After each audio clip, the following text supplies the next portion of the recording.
Acabamos de falar sobre as advertências, sobre a realidade, né, que se apresentam para os tempos finais, no que disse o apóstolo Paulo, mas olhando para trás, olhando para a história, esse chamado tempo final, ele teve início com a vinda de Cristo, com o nascimento, com a morte, ressurreição e ascensão aos céus. Desde o dia em que Jesus Cristo subiu aos céus, nós temos vivido o chamado tempos finais. Poxa, mas já são 2000 anos. E qual é a pressa? E qual é a pressa? Deus não tem pressa. Deus não tem pressa, porque Ele tem o controle do processo. Ele tem o perfeito e pleno controle de todos os acontecimentos. É. Nós aguardamos a vinda do Senhor. Nós aguardamos o estabelecimento do reino de Cristo, o reino eterno de Jesus Cristo sobre a humanidade. Nós aguardamos, nós desejamos, nós ansiamos. Principalmente quando os dias se tornam péssimos, né?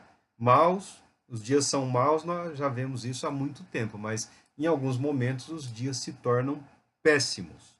Mas nós não devemos nos desesperar. Nós não devemos permitir que a nossa expectativa em relação ao glorioso retorno de Jesus Cristo seja em função da nossa frustração em relação ao que estamos vivendo e experimentando nos dias de hoje. Como Paulo alerta Timóteo sobre os terríveis acontecimentos no corpo de Cristo, no ministério, né, que deveria beneficiar a igreja, o corpo de Cristo, ele também aqui, ele citou o exemplo desses homens aí, né, desses que se deixam dominar pela falsidade, pela mentira, pelo erro, pelo engano. Ele citou Janes e Jambres, né, os sacerdotes, os magos, que imitaram por algum tempo, até um certo momento, né, os milagres que Moisés estava realizando diante de Faraó, com o objetivo de exigir a libertação do povo de Deus da escravidão. Até certo ponto, o inimigo é capaz de imitar. Até certo ponto. Depois, não. Depois, não. E qual é o limite? O limite normalmente é a vida. O limite normalmente é o amor. Ou o amor a Deus e o amor ao próximo. O amor a Deus e o amor ao próximo. O amor a Deus que faz com que nós estejamos dispostos, até mesmo, a perder a nossa vida, a sacrificar a nossa vida, ou valores, ou posição, ou outra coisa, em função da disposição em agradar a Deus. Né? Então, o farsante, ele quer sempre prevalecer, ele quer sempre se dar bem, ele quer sempre dominar, ele quer sempre conquistar. Né? Se puder, se fosse possível, eles não podem escrever uma nova Bíblia, mas eles têm as suas cartilhas, os seus resuminhos, né, preparados até com textos bíblicos bastante conveniente, né, mas não com o objetivo de conduzir a pessoa à palavra da verdade, mas com o objetivo de dominar a coerção da fé, a tentativa de coagir o outro, porque aquela pessoa tem fé, mas não a tentativa de convencer aquela pessoa a se entregar a Deus, a viver de acordo com o plano de Deus, a viver de acordo com determinado pensamento, a viver de acordo com determinada realidade, com determinada noção ou conceito do que é certo para o momento. O que é certo para hoje pode ser um terrível fracasso para amanhã. Tudo que é preparado para hoje, né, se deixa envelhecer e ultrapassar em pouquíssimo tempo. Por isso, confiamos na palavra de Deus, porque ela tem um propósito eterno. Qual deve ser a disposição, então, daquele que pretende desenvolver uma espiritualidade? Eu estou falando do apóstolo Paulo e do jovem Timóteo, como exemplos de situações bastante extremadas, mas é assim, esse é o modelo que a palavra de Deus apresenta, né? É sempre situações extremadas. Ou você está obedecendo ou você está desobedecendo, né?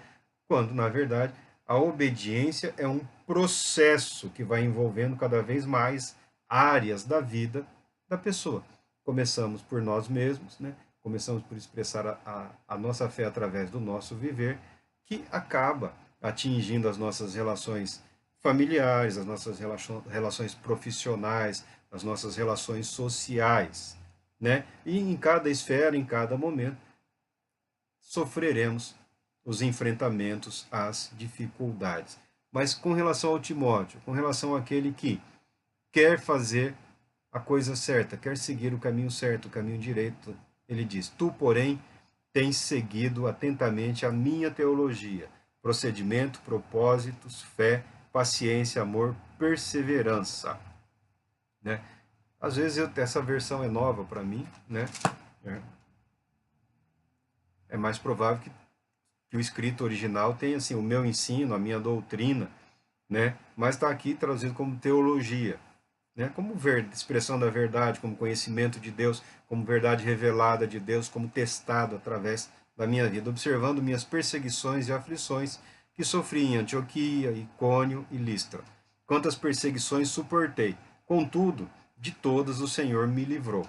Ou seja, o agir de Deus, o mover de Deus na vida do apóstolo era um testemunho vivo, eficiente e eficaz para fazer Timóteo, que passou algum tempo ao lado do apóstolo, né, voltasse a enxergar a necessidade de permanecer firme, perseverança, né?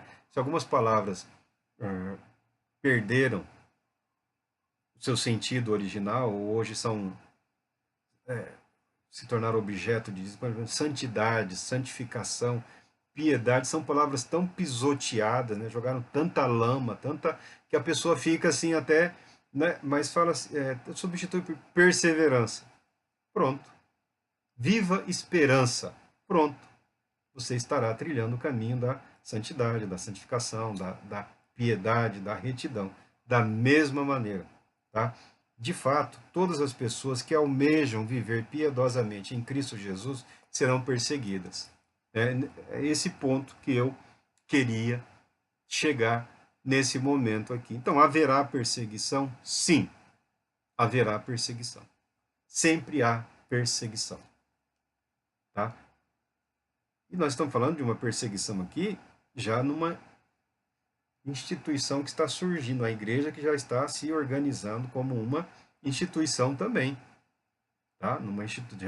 Já temos o início da organização aí, os apóstolos, e já temos agora formando nas igrejas um corpo de ministros, porque os apóstolos não ficariam para sempre, não ficaram para sempre, estavam envelhecendo e eles sabiam o fim que teriam.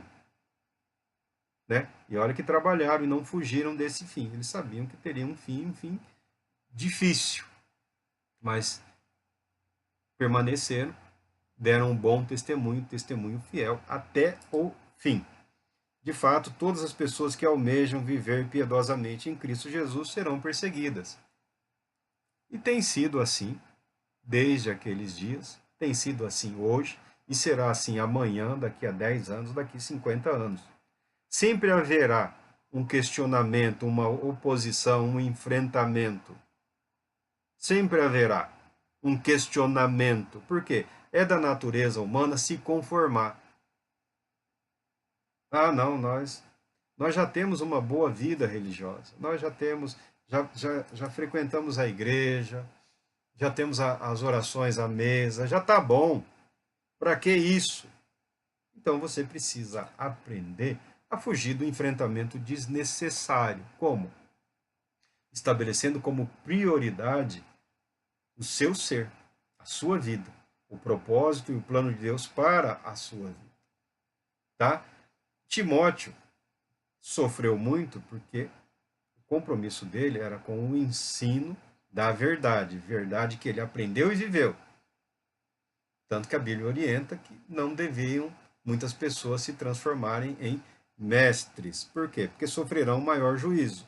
Porque o ser humano tem a tendência de dar um desconto. Não, assim tá bom. Não tá bom. Não tá bom. Não é verdade. Não é assim. É mentira, não precisa passar por isso. Não precisa passar pelo pecado de vez em quando. Ah, mas cair é normal. Não precisa. Acontece? É claro que acontece, devido à natureza pecaminosa do homem, a nossa arrogância, a nossa estupidez, né? A nossa terrível ideia de achar, não, já tô bom, tô pronto. Não, melhor que isso não dá para ficar. Aí vai lá, faz o que não deve. Não. O mestre, aquele que ensina, tem que ensinar a verdade. Não tá bom, não é isso, não precisa disso. Não precisa desses altos e baixos. Há que se estabelecer uma permanência, uma constante, um equilíbrio.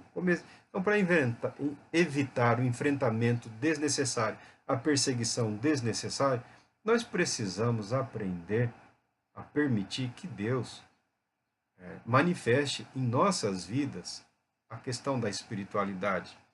Precisamos aprender a criar espaço na nossa vida, no nosso viver, para estarmos mais tempo e mantermos mais intimamente a comunhão com Deus por um tempo maior. Não é ficar paralisado lá em transe, né? Não é nada disso. Vamos seguindo aqui os caminhos, mas a começar por mim, pela minha vida, a começar pela sua vida, permitindo que a curiosidade atraia o outro e não discutir a verdade por discutir.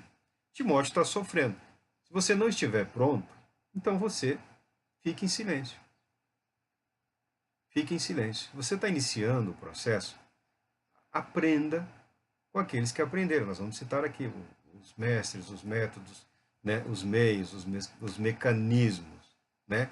Mas você primeiro experimenta, você primeiro se dedica, você primeiro vê no seu ser, você primeiro vê na sua vida, você primeiro vê no seu dia como ele começa, como ele termina, né? Você anota a sua semana, veja como ela começou, como ela terminou, compara consigo mesmo, compara com Jesus Cristo, compara com a palavra de Deus. Descobrindo, funciona? Funciona. Então, aos poucos, paulatinamente, você também poderá expressar de forma mais contundente a verdade da palavra de Deus, funcionando através da sua vida. Né? Uma espiritualidade que não é necessariamente uma rebelião, que não é uma tentativa de, vamos mudar tudo porque está tudo errado. Não. Se tem coisas erradas, se tem modelos errados, também há modelos certos. Né? Então vamos dar mais atenção aos modelos que são os certos, os corretos. Né? Aqui, ó. Todavia, os perversos e impostores andarão de mal a pior, enganando e sendo enganados. Você, Timóteo, você, no entanto, permanece no ensino que recebeste e sobre o qual tens plena convicção, sabendo perfeitamente de quem o tem aprendido. Timóteo aqui foi agraciado por uma família religiosa. A educação do judeu começava aos 5 anos de idade.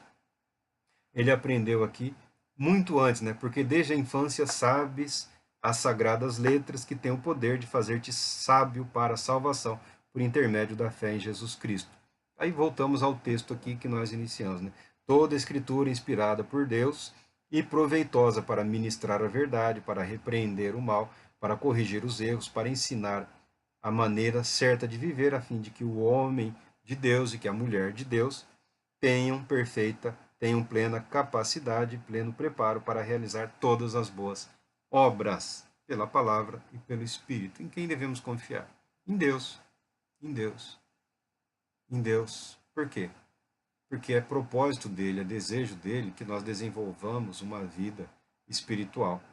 Porque Deus é espírito e os adoradores, os verdadeiros adoradores, devem adorá-lo em espírito e em verdade.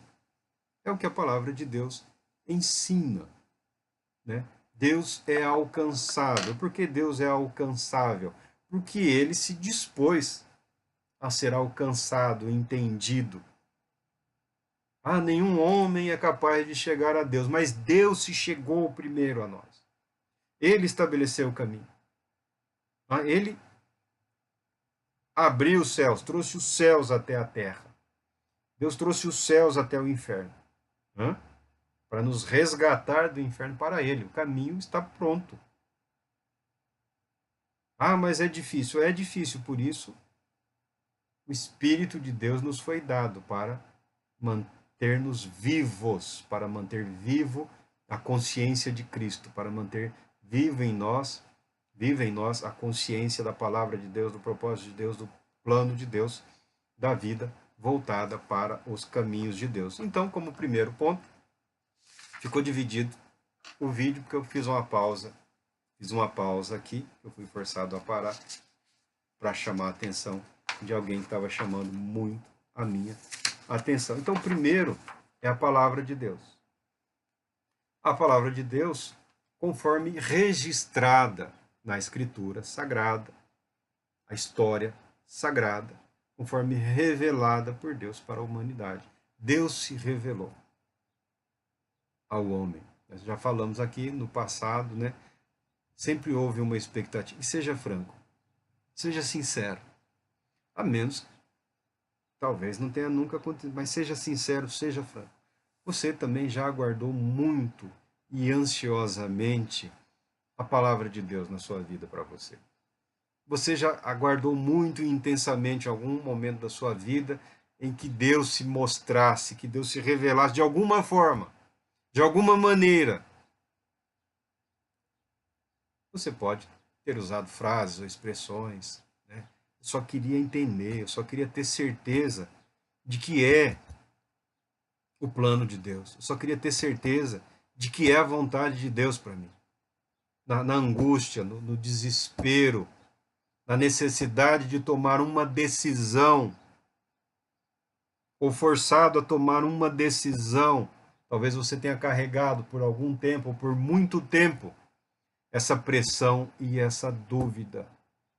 Eu só queria ter certeza de que eu fiz a coisa certa, eu só queria ter certeza de que eu agi em obediência à palavra de Deus.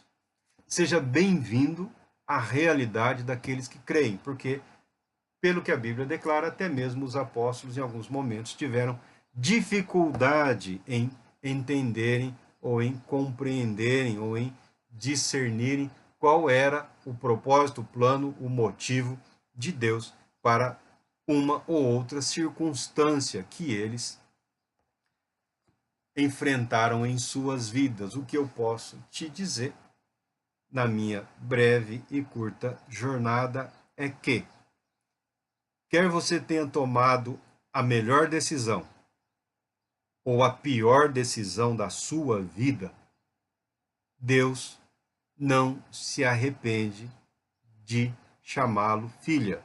Deus não se arrepende de chamar você de filha. Você é dele. Você continua pertencendo a ele. Você continua fazendo parte do plano e do propósito dele em Cristo Jesus de conduzir você para a vida eterna. Aqui é assim, tá? Não estamos ensinando fantasia, né? Não temos tempo, né, nem de vida à nossa disposição, e também não estaremos fazendo outra coisa se não acreditássemos que a palavra de Deus é útil, é verdadeira, é importante e pode transformar a sua vida, mas também fazê-lo acordar para o fato de que nunca foi fácil, não é fácil, não será fácil.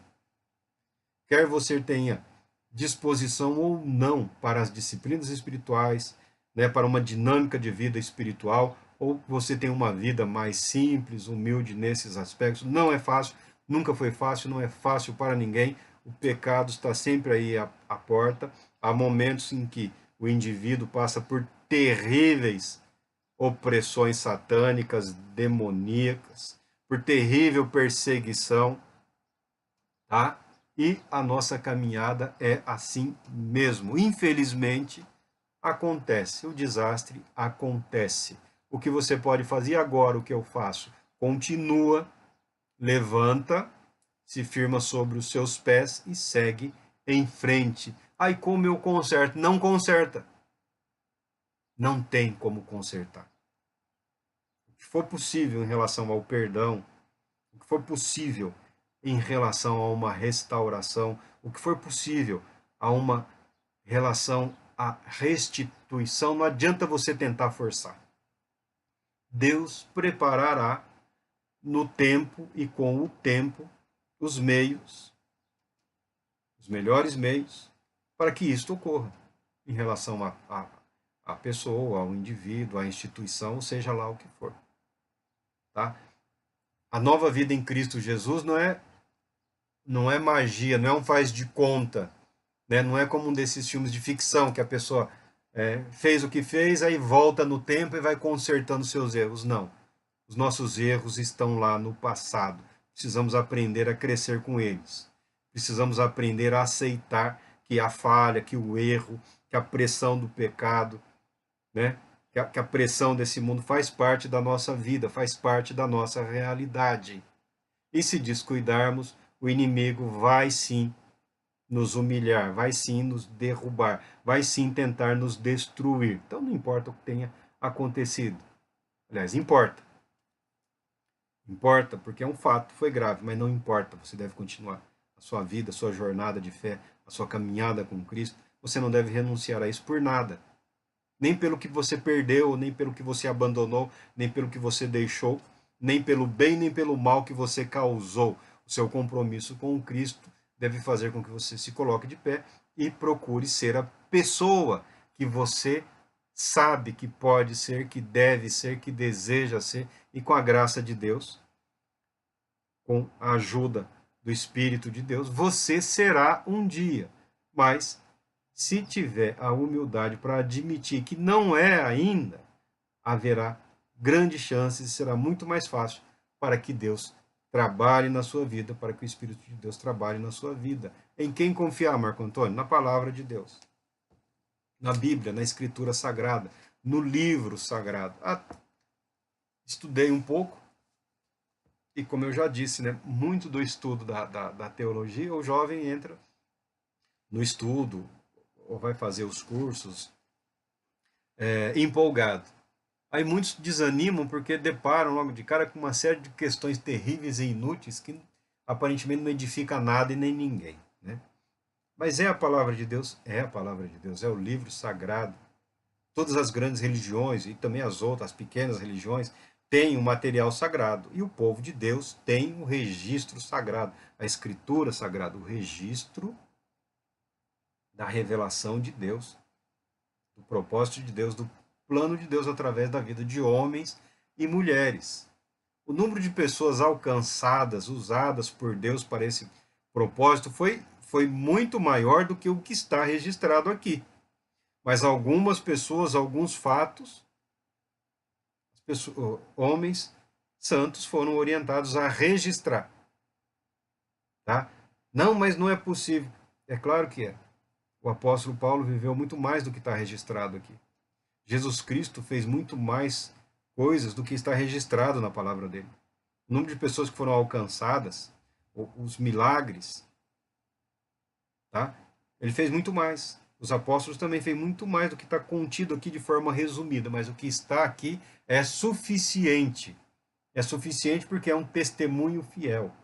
Porque a palavra de Deus nos conduz a Jesus Cristo. Todos os, os teólogos que eu li, todos os escritores sagrados, todos os homens que devotaram a sua vida, na sua imensa maioria,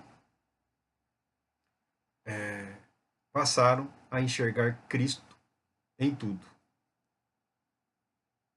O sujeito fala, eu quero estudar astrofísica, pastor. Vá, meu filho, vá. Vá estudar astrofísica. Eu quero ser engenheiro químico. Vá estudar engenharia química. Vá. Vai estudar a criação de Deus, vai aprender as leis da criação de Deus, vai aprender a como usar em benefício da humanidade o que Deus disponibilizou para o nosso benefício. Eu quero estudar medicina, agropecuária. Vá, meu filho, vá. Porque a sabedoria de Deus, o conhecimento de Deus se revela através da criação também, se revela através da verdade, que eles chamam de científica, né? Verdade científica, mas a verdade é um conhecimento, não tem verdade oculta. Não é isso? Não tem ciência oculta. Só os ocultistas que falam que tem uma ciência. Mas se é ciência, não pode ser oculta. A pessoa se dedica, aprende como funciona, aprende as leis, chamamos hoje de natureza, né? Para não falar de criação, porque ninguém gosta de valorizar o religioso, então chama de natureza. Mas na verdade são as leis da criação. Tudo que Deus fez, fez de forma organizada, de maneira que nós podemos perceber na própria criação a existência do Criador, a existência de Deus. Então vá. Porque teologia não é matéria, não é assunto para quem não sabe o que fazer da vida. Religião, fé, ministrar a palavra de Deus, ministrar a verdade de Deus, não é tema para desorientado. Não é tema para quem não sabe quem é, não sabe o que quer, não sabe onde está e não sabe onde quer estar. Não é uma profissão casuística, não é um meio de vida. É uma vida dedicada a. Então, se a pessoa não quer ter uma vida de permanente estudo, permanente dedicação, de confrontação com a palavra de Deus, de confrontar-se a si mesmo com a verdade da palavra, de permitir-se ser sondado pelo Espírito de Deus, porque muitos hipócritas, né? Falam, mas ele nunca se permite ser sondado pelo Espírito de Deus. Vive satisfeito consigo mesmo, mas fugindo da verdade da palavra e fugindo do testemunho do Espírito Santo, que pode nos alertar: você está pisando na bola, esse caminho não vai dar certo, isso não vai dar certo, não é isso, não é isso, não é esse o caminho, não é esse o caminho, não é esse o caminho. O sujeito teme e fala: eu vou. Então foi, quebrou a cara e não tem humildade, não tem humildade para pedir perdão. Eu vi um na televisão lá, né, se jogou lá no chão, na frente da igreja toda lá, do outro lado do mundo, não foi aqui no Brasil não. Aqui, aqui é, bom, deixa para lá. Do outro lado do mundo lá, se humilhou, pediu perdão, porque falou besteira, falou mentira, falou do que não sabia. Foi a única vez que eu vi um ministro, um religioso, né, pedindo perdão pelo pecado que ele cometeu, de usar a ministração da palavra de Deus, usar o momento de estabelecer a dinâmica do ensino, da vivência da palavra de Deus com o povo de Deus, para insuflar nas mentes e nos corações teorias malucas. Foi a única vez que eu vi a pessoa se arrepender porque viu que estava errado, caiu lá chorando, pedindo perdão. Eu fiquei impressionado, eu fiquei incrivelmente impressionado pela humildade daquele homem, pela sinceridade, pela sinceridade, pela sinceridade. Ele errou, ele pecou, né? Pecou, pecou e pecou feio, né? Usou o momento, ele falou uma coisa errada, mas se tivesse sido num churrasco, teria sido mais simples do que usar o momento em que a igreja deveria estar adorando a Deus, aprendendo com a palavra de Deus. Né? Foi a primeira vez que eu vi. Já vi pedidos de perdão em relação a erros do passado, separação de instituições. Não, estamos aqui para pedir perdão porque deixamos aqui bruscamente, não queríamos magoar ninguém. Tudo bem, isso daí eu já vi. Vi lá alguns a Igreja Católica, alguns papas pediram perdão por alguns pecados do passado. A luterana também pediu perdão, se eu não me engano, a luterana, por algumas coisas, em especial ao antissemitismo, né, do passado. Mas daí a pessoa está falando em relação à instituição que cometeu equívocos no passado.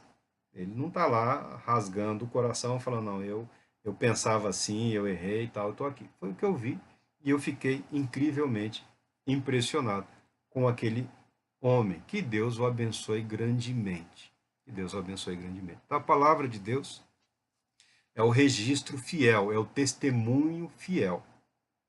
Aceitá-la nas nossas vidas, aceitá-la para a nossa vida, ela é fundamental para o desenvolvimento de uma espiritualidade equilibrada.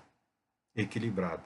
A palavra de Deus, ela dá um testemunho de si mesmo e ela dá um testemunho de Cristo, ela conduz a Cristo. Como eu dizia, todos os sábios, os teólogos importantes, eles passam a enxergar a Jesus Cristo. Abre a Bíblia em Gênesis, mas é Jesus. Está falando de Jesus. Êxodo, Números, Levítico, Deuteronômio, Josué, com o tempo, com a devida dedicação, né, nós passamos a enxergar Jesus Cristo. Porque a Bíblia é o testemunho fiel. A Bíblia e o Espírito Santo nos conduzem a Jesus Cristo. Você pode errar. Não estou falando no sentido de que exista uma permissão para o pecado. Você pode errar, você vai errar, eu vou errar. Eu já errei muitas e muitas vezes. Nós erramos, sim. Em relação a pessoas, a instituições, em relação a propostas, a projetos, né? A nossa curta visão. Né? Falando, não, agora, né, eu nasci em 1970, né? Eu sou daquela geração que viu, né, no país como os modelos econômicos manipularam a nossa esperança, a nossa expectativa em relação a dias melhores. Eu vivi isso, né? Eu ainda era muito jovem, né? Não vou citar nome, por uma questão de respeito, né? Ah, o plano isso, depois o plano aquilo, depois o plano não sei o quê, né? Depois o outro plano, e depois desmorona tudo, né? Eu sou do tempo que sumiu, desapareceu, um dos maiores rebanhos bovinos do planeta desapareceu, não achava, né? Não tinha, sumiram com o gado, sumiram com o gado, meu Deus, não tem gado, o preço da carne lá em cima, você acha? Hoje está caro, né? Naquele tempo nem carne tinha, difícil achar a carne, né? Até frango, pessoal, eu me lembro que alguns açougues vendiam, mas era praticamente só o esqueleto do frango, né? Não, era praticamente a ossada, né? O frango que você compra hoje, o frango, ele vem o frango, vem, né? O bicho era destrinchado, vinha faltando pedaço, porque tudo subiu. Então, eu vi como um modelo político econômico manipula a esperança das pessoas, não vai dar certo, de repente blum, desmorona tudo, né? Até que chegou a falar, não, não tem jeito, não vai dar certo. Aí aparece outro, aí aparece mais um, né? A nossa a nossa postura em relação ao mundo, em relação à vida, o brasileiro em si, ele é cheio de esperança. O brasileiro é crédulo por natureza. O brasileiro é uma entidade espiritual, o brasileiro é um ser espiritual. Tá? A nossa realidade aqui está repleta de espiritualidade, e eu não desprezo isso. Mas se a pessoa não amadurecer, não crescer, né? Eu fui jovem, eu era jovem. E depois você vê que as pessoas não estão fazendo um plano para resolver nada. Né? Não, novo você percebe isso. Estão só manipulando as emoções e os sentimentos para criar uma expectativa. E enquanto a pessoa cria a expectativa, ela continua trabalhando naquela dinâmica e não reclama, não questiona, não, vai dar certo, vai dar. Então, para não ser manipulado nas questões espirituais, para não ser manipulado, para não ser, assim, usado. Porque o que as pessoas mais se doem, se ofendem, não é fazer parte de um projeto que se mostra equivocado ou errado. Infelizmente não deu certo, tivemos que abandonar. Não, o barco estava afundando, eu sinto muito, mas a ideia era boa, o projeto era bom, nós trabalhamos o que deu, nós tentamos o que deu, a empresa faliu, né, o patrão desistiu, o negócio. Não, isso daí. O que as pessoas doem, se revoltam muitas vezes, é perceber que estão sendo manipuladas, que é tudo mentira, né? Que ela está sendo usada para benefício exclusivo de alguns outros. Toda a sua disposição, boa vontade, né, está sendo usado com um propósito escuso. E quando isso ocorre no ambiente de fé, no ambiente de espiritualidade, os transtornos, o desgaste é muito grande. Então, para que você aprenda a suportar as decepções que certamente enfrentará ao longo da sua vida, da sua jornada, né? E não seja tentado a transferir essa mágoa, essa revolta, né? Essa indignação aos céus, a Cristo ou ao Espírito Santo, nós precisamos criar um hábito de confiar na palavra de Deus. Porque a palavra de Deus, ela não esconde. Você pega uma bibliografia aí de algum homem ou de alguma mulher, de uma pessoa espiritual, dá a impressão que eles não tinham nem problemas gastrointestinais, né? Que a pessoa nem precisava se lavar, né? Dá a impressão que era um ente purificado instantaneamente por algum ser espiritual. É tamanha a espiritualidade assim que a poeira do dia saía do corpo da pessoa sem a necessidade de água e sabão. Porque os fãs, os admiradores, têm a tendência de enxergar só o que querem. A palavra de Deus não. Ela escancara a verdade e a realidade. A vida de Davi, o herói de todos nós. Não esconde. A Bíblia não esconde os erros dele. A Bíblia não esconde os fracassos dele. A Bíblia não esconde a terrível angústia em que ele viveu em diversas oportunidades. A Bíblia não esconde o confronto do apóstolo Paulo com o apóstolo Pedro. Outras bibliografias escondem, não foi nada disso, né? Eles concordaram em discordar. Não, se enfrentaram. Houve um enfrentamento. Houve uma discordância séria. No sentido de estabelecer a verdade do propósito de Deus para a humanidade, com ou sem judaísmo, com ou sem cerimônias judaicas. Uma discussão séria, seríssima, e eles discordaram. Um pensou uma coisa, outro pensou outra coisa. Um achou que não tinha problema e o outro viu que tinha problema. E enfrentaram-se como homens que são. Como homens que são. Então, a realidade da vida não cabe numa bibliografia, a vida não cabe num livrinho, né, de orientação de 80 páginas, 200 páginas, 600 páginas, nem 3 volumes de alguma enciclopédia de espiritualidade. Não cabe. A vida é muito maior.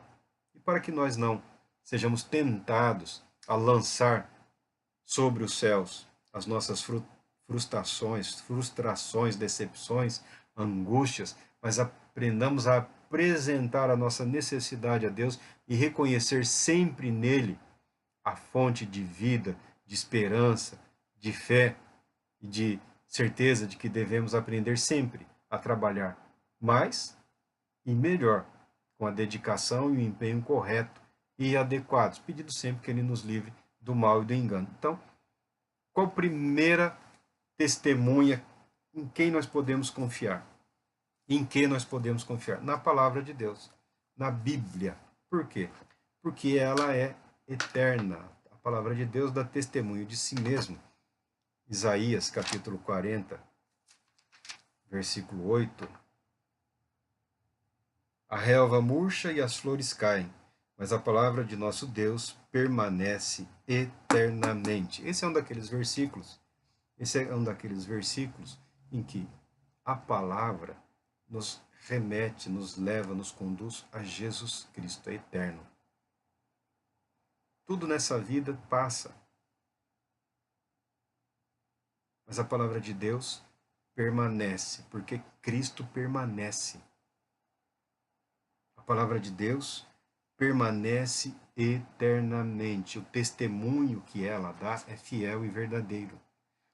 Nos conduz ao estado de eternidade. Ela se cumpre. A palavra de Deus vai se cumprir com totalidade. Nós não temos tanta dificuldade em estudar profecias, né? Em saber que há uma promessa, há uma esperança de um cumprimento. Nós temos dificuldade em saber, em estabelecer como se cumprirá, em que momento se cumprirá, né? A dinâmica do processo nós não temos o domínio, porque quem tem o domínio, o controle é o nosso Deus e Pai. A palavra de Deus nos ensina a permanecermos confiantes naquele que tem o domínio do processo. O próprio Senhor Jesus fala: os céus e a terra passarão, porém a palavra de Deus não passará. É do Senhor Jesus? Deixa eu só confirmar essa palavra, que às vezes é do Mateus capítulo 24, 35. Falou da ceia. Replicou-lhe Jesus: com certeza te asseguro. Não, estou falando aqui do Mateus 24, 35, minha referência. Estou com uma aqui, referência equivocada, com uma referência. A palavra certa aqui é Mateus 24, 35. Minha referência está certa aqui, eu não errei não. É que eu estava no Mateus 26. É Mateus, o céu e a terra passarão, mas as minhas palavras jamais passarão. Esse texto aqui que eu tenho, Jesus fala as minhas palavras, né? Na Almeida, fala assim: os céus e a terra passarão, porém a palavra de Deus não passará. Há algumas mudanças de palavra, mas o sentido é o mesmo. A palavra de Deus é a palavra de Cristo. A palavra de Deus é o registro e também é o registro que nos conduz ao Cristo vivo, à palavra viva, ao verbo de Deus. A palavra de Deus, como já vimos aqui em Timóteo, né? 3, 16, 17, né? A palavra de Deus, ela não é um registro que a pessoa fez por si mesma. Um dos evangelistas, né, Lucas, fala que algumas pessoas intentaram, né? Algumas pessoas iniciaram, algumas pessoas desejaram fazer um registro, né, mas acabaram desistindo, ou aquele registro que elas fizeram, né, diz aqui, ó, tendo em vista que muitos já se empenharam em elaborar uma narrativa histórica sobre os eventos que se cumpriram entre nós, conforme nos transmitiram, que desde o princípio foram testemunhas oculares dos fatos e servos dedicados à palavra. Muita gente quis, mas coube aos homens separados por Deus a tarefa de registrar a palavra de Deus, os registros dos fatos referentes ao plano, ao propósito de Deus, ao testemunho de Deus para a nossa salvação. Então a palavra de Deus, a Timóteo, ele deu uma série de conselhos, né? A palavra de Deus, ela ensina, ela contém mandamentos, contém orientações.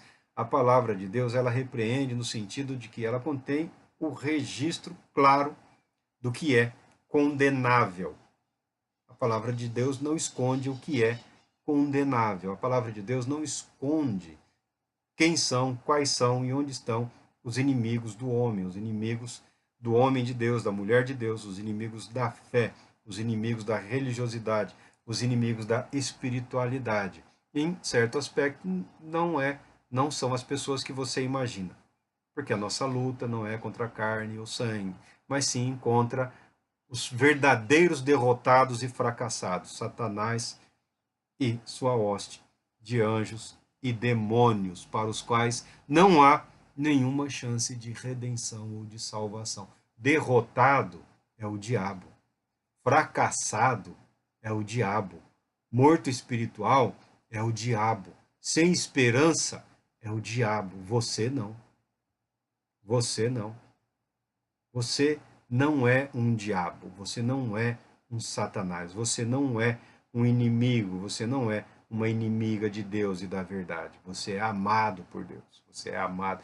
Esse é o testemunho que mais dá trabalho para o cristão, porque muitos de nós temos uma vida correta.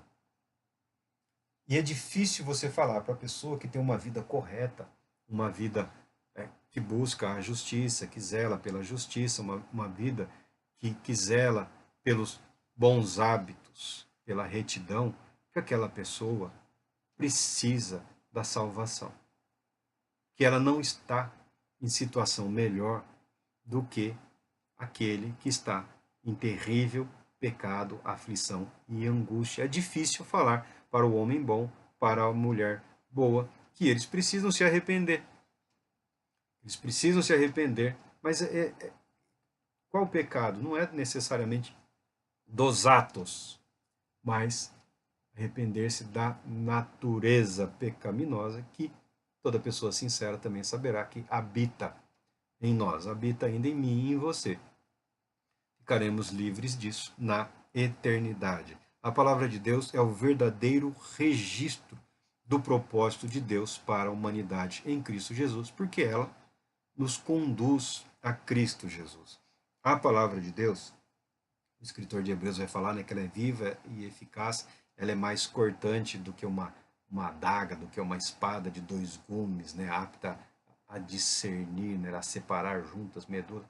A palavra de Deus, ela penetra na nossa alma, ela penetra no nosso espírito, ela penetra no íntimo do nosso ser e expõe a verdade da nossa carência e necessidade de Deus. Tá? Quando a pessoa se permite levar, conduzir pela palavra de Deus, ela é conduzida a essa verdade.